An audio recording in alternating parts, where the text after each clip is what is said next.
Hi gang, today we're going to take a look at the cats of Mont Michel, basic overview of how the rules work, and it'll give you basically a quick introduction to how the game operates. Cats of Mont Michel is a solo cooperative game. You can play with either 2 cats or 4 cats in the game, or even 3 if you like.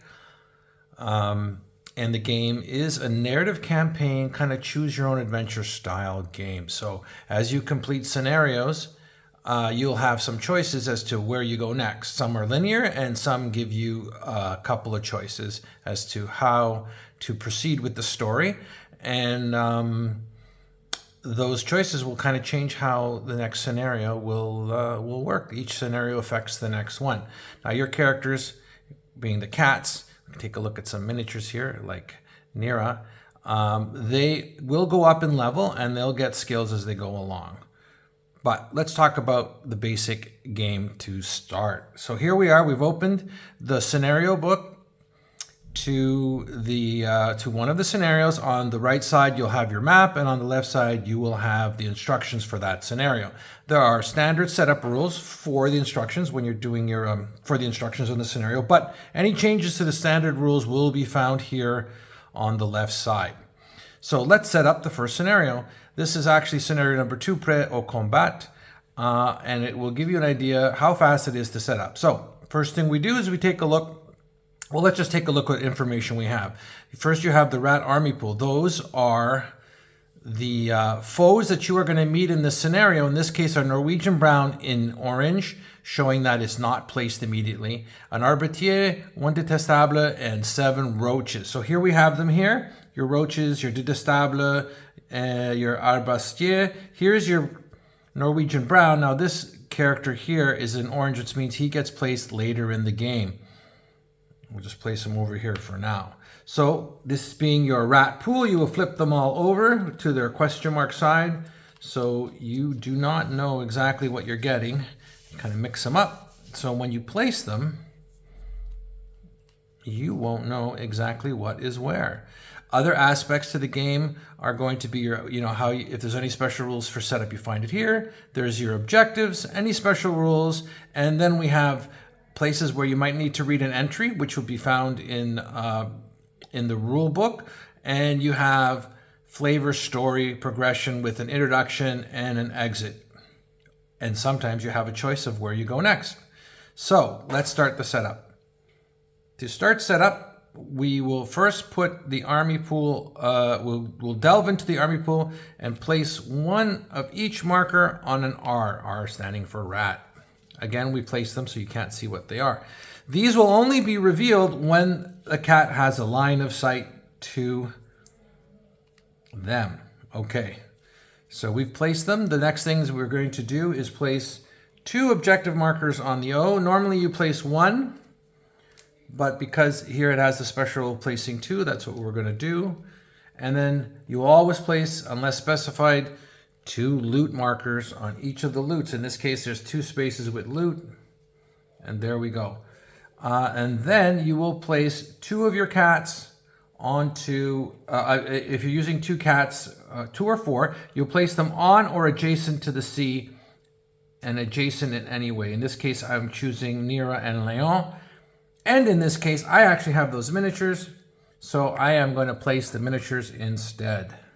And where's Leon, our hero? Here we go. There they are. Pretty cool, right? You don't need miniatures to play the game. We do have them available separately, but the basic game, which retails for $49.95 US, comes with standees. And of course, it comes with these pogs. Now, that's it. The game is set up. Really, if I hadn't chatted so much, it would have taken less than 1 minute to set up the game. Super fast to set up, super compact area. Okay, so let's just start with the rules and how we progress. We're going to start, every start scenario, you have rounds. So we'll put a marker on a round track here. As each round is completed, which each round is composed of an initiative, and then the turns of either the cats, of both the cats and the rats, and then an end segment. So an initiative segment, you roll. The cats, we're using D12 in this game. We use D12. The cats the rats in scenarios get -4 to their initiative rolls. So highest roll wins, meaning it's easier for the cats to win the initiative. There are different circumstances when, for example, the Norwegian Brown, who is a leader rat, appears. He will give +4 to the rats, negating the -4 penalty, among other things. Okay, so let's presume that the rats win initiative. We're going to start by, first of all, in the very first round, we're going to reveal what we can find, what we can see. So remember, line of sight. So line of sight is determined by looking from the corner when you're trying to reveal something from the corner of the cat, the closest to the corner to the rat you're trying to reveal. In this case, it's going through red squares. So the way terrain works really quickly is you cannot see or attack through red squares or walls or red lines. You can see through yellow, but you get negatives affecting your attack roll. It makes it more difficult to attack through yellow, that being that sort of terrain. So our cats cannot see any of these 5, but they can see this one all the way over here. Even if it's far away, it doesn't matter. It doesn't cross any red lines or walls, so we reveal it, and it's an arbestier. So that is what we know we have to contend with. Now, what we have here is all of the figures, all of the characters in the game have action points. The rats have action points and the cats have action points. And you can use an action point to move, or you can use an action point to attack, or you can use action points to remove stun markers if your character or if the rat itself is stunned. They would use action points to remove those. Cats have a couple of other things they can do with action points, including investigating, searching areas to get loot stuff, and completing objectives and things like that. So all the rats have 1 action point unless specified. So let's move them. The closest one will move first, and they only move orthogonally. They do not move diagonally. Neither do the cats, and neither do any of your attacks when we get to that. So this is the closest one, so we'll move towards the cats. It'll go here, and as we can see, it is still being cut by the wall and the thing, so we cannot see it. This one moves here, cannot be seen. This one moves here, cannot be seen. This one moves here, can be seen now. So we reveal it, it's a roach. This one moves here, it also can be seen, nothing's blocking it. It's another roach. That's it. Oh, he gets the move. There you go. Now, he has a ranged attack, but he's too far away. He has line of sight, but he is not close enough to attack. And we'll talk about ranged attacks soon. That's it for the rats. They have finished moving. And the rats, of course, include the roaches that are on the same team.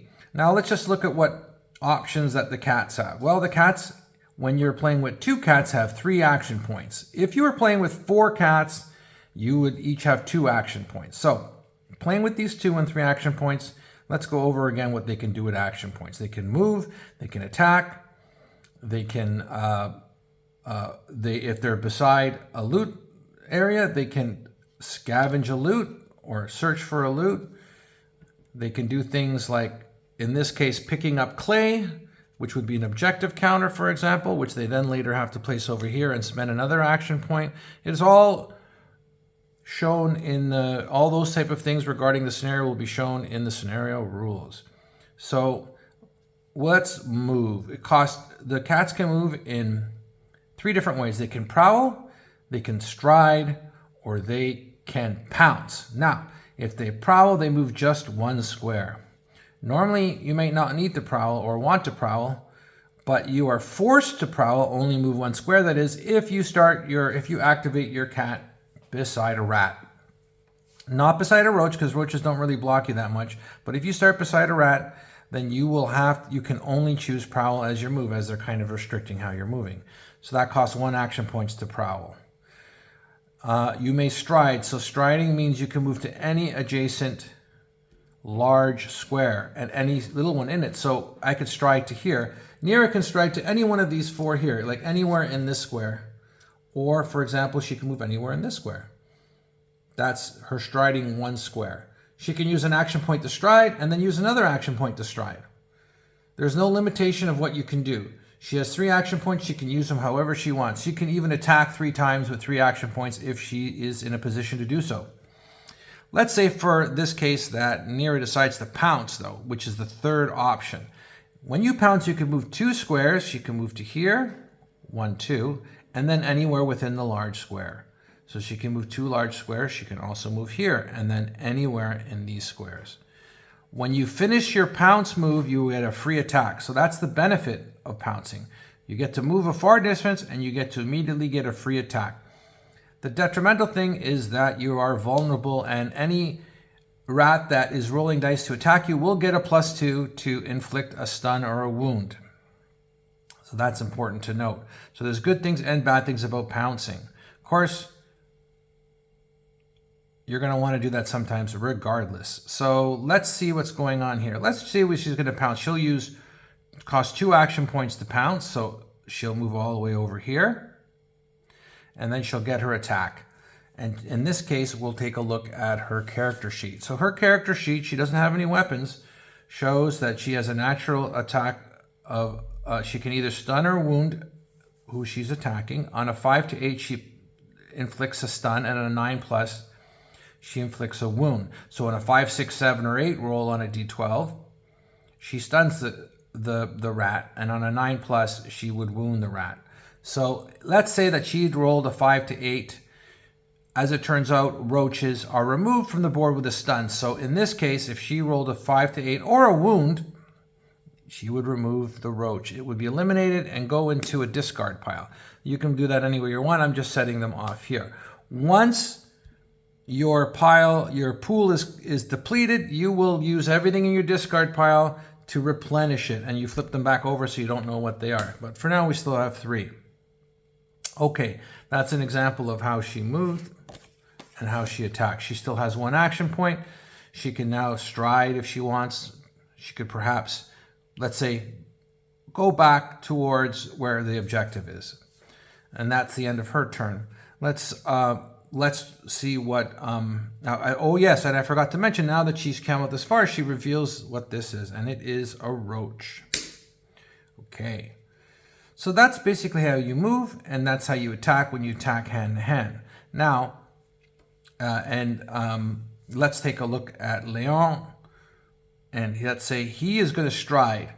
He goes 1, that's his first stride. He can move anywhere here. He could also move anywhere here. And then the second, he moves right here. Now he's adjacent to the roach, and with his 3rd action point, he can attack the roach. It costs 1 action point to attack. He happens to have a rapier. The rapier we can see here by the square here. You roll 1 die for the rapier. It's one-handed, which means he can have something else in his offhand. It has a 5 to 7 to stun, so a 5, 6, or 7 will stun whatever he's attacking. On an 8+, he will inflict a wound. It has a range of 0. Now, ranges are 0, 1, or 2. So 0 means you can attack anywhere within your large square. So he could attack the roach if it was here, or here, or here. It wouldn't matter with the range 0. But he can also attack anything that he's directly adjacent to. There's no facing, so he could attack a roach here or here. So that's 0. Basically, in your big square or adjacent to, that's where you can attack with 0. So he rolls, perhaps he gets a stun, perhaps he gets a wound, perhaps he misses. Let's pretend he's successful. He removes the roach, and that is it for Leon. He's spent 2 to stride and 1 to attack. Let's remind ourselves by leaving the token here that she still is vulnerable. And we will use a token to indicate that, I should have done this before, that she is gone, and now we know that Leon is gone, so we can put he's completed his turn. That is the end of the round. If there was anything special in the rules regarding the end segment, perhaps something would happen, but in this case there is not. Okay, so let's take a look at, now the second round would start. You would advance the marker here, and you'd roll for initiative, and if the cats won initiative, they could choose to go first or let the rats go first. If the rats win initiative, they always go first. So that's how that works. We'll take, so we've got the basic concepts of how movement works for the cats and how they attack, but we'll take a look at ranged attack. Well, first we'll take a look at what happens when this advances and there is a spawn letter. So once you go to a round that has a letter and all the rats have activated completing the turn, they will spawn. So on an S, it would mean that anywhere on the board where there's an S, you would spawn a rat. Sometimes there's things like S1 or other letters, and that would indicate a different location for them to spawn. And finally, if it's an N or anything that's with an orange, we know we took out our Norwegian brown here earlier, but when we get to the round, when it's time to spawn, he would spawn on the N. And there he would be. So that's how it works with spawning and moving down the round track. You see here we have an S1. So when we're on S1, that's where a spawn would occur. Again, if you run out, you're going to take your depleted tokens, invert them, shuffle them up, so you don't know what's going on. All right. That's how a round progresses. Now let's look at how rats attack, which is, for rats, identical to how the cats attack, but for roaches it's a little bit different. So let's look at, what was this? It was a roach. So let's say Leon is here. On the roach's turn, it just moves one square. Could move here, for example, and then the next turn maybe it moves under him. When a roach moves under a cat, nothing happens. But when a roach activates under a cat, it automatically places a wound on the cat. So you have your wound track on your health track, on your cat, and you'll just advance your marker showing a wound has occurred. And the roach disperses. So basically it inflicts a wound and disappears from the table, going into the discard pile. Later it'll make its way back into the pool. That's how roaches attack. It's really simple. It seems like they'll never, it's not that scary to happen, but the truth is, as the game progresses, and if you don't get these roaches and they start getting a lot of them, they can become quite dangerous, and you got to watch out for them. So that's how that works for roaches. And let's take a look at an arbastier, how it would act. So arbastier has this ranged attack, a crossbow. These are the stats. So you can see it rolls one die, is two-handed, so he couldn't have another weapon. It has a stun value of 7 or 8, so if you roll a 7, 8, or a D12, you stun your target. On a 9, 10, 11, or 12, a 9 plus, you will inflict a wound, and it has a range of 2, which means 2 large squares is its range. When you have a range of 2, you can't attack anything within the square you're at, but you can attack up to 2 large squares away. So from here, he could definitely attack our friend Leon. Even if Leon was here, it wouldn't matter. He can attack anywhere in this large square that's 2 away. He could also attack Nira if she was here, as she is 2 squares away. If Nira was here, he could not, because his small square intersects through the red line, so she is hidden from him, so can't attack him. Rats have 1 action point for the most part. The brown has 2, and when the brown is on the board, actually, it adds 1 to all of the different rats, so that it makes them more powerful. How a rat moves, or a roach for that matter, is it'll use its 1 action point that it has to move if it doesn't have line of sight to a potential target. In this case, it would move closer to Nira, because Nira was the closer one. So that's where he would move, and that was his 1 action point. So that's it. That's all that would happen. His turn would end. Hopefully next turn, for his sake anyways, or the rat's sake, he still has line of sight. And then if he did have line of sight, so if he started here, for example, and Nira was here, he could use his action point to attack. He wouldn't move because he has line of sight. Now let's take a look at our Norwegian browns on the table. He's here. He can't attack anyone. He uses 1 action point to move, and he's got 1 action point left, which he would use to attack Nira. So there's his chance. And if he started here, he'd actually be able to attack twice. So that's dangerous. So you got to make sure you position yourself in a way that you're not letting them let you attack twice. An example, so that's basically how rats attack and how ranged attack works. This ranged attack's same for both sides, so it works the same way. He happens to be with a crossbow. Another thing you might want to know is that, let's say you do got miniature for Arbustier. Well, as soon as he appears wherever, instead of, you can reveal him, showing us Arbustier, and then take his miniature and place him, which he is a pretty nifty looking miniature. So that's what you do. You just set your marker aside until the time comes when this Arbustier is eliminated from the game, or basically, killed. Then you would take his marker and put it in the discard pile. That's how it works. And now you have the basics of the game, how it operates for attacking, moving, and for how the round track moves, and how you set up a scenario. A couple other things that happen is in between scenarios, you get to go to the tavern. So the tavern's a place where you can heal up. You do like in between scenario kind of bookkeeping. You can. There are little adventures that can happen in it. There's actually a map for the tavern, so it's not just a kind of it is a fictitious place, but you will actually be able to go in here and kind of decide. There's some O's, so objectives that you might complete depending on the encounter that you would roll or draw a card for. There's a little stage here where the band plays, different places to sit. So it's not always important for you to put your characters here, but there will be situations where you're going to use this map to do little adventures, games of chance. If you're up here at the counter, then you can look at your loot deck. These are cards which can give you different things. So for example, when you're purchasing things, you would reveal 5 cards, and from the 5, you could choose something to purchase with the cost that's noted on it. In this case, it's a random encounter, so it would not count as anything. And then there are different costs that are here, and you could decide if you like to purchase it. There's even money here, which means you can wager. When there's money here, you can wager this amount if you have that amount, and if you succeed, you get to take it, and if not, then you lose the one that you wagered with. There's little things like that, all kinds of small stuff. Of course, the story keeps unfolding as you go along.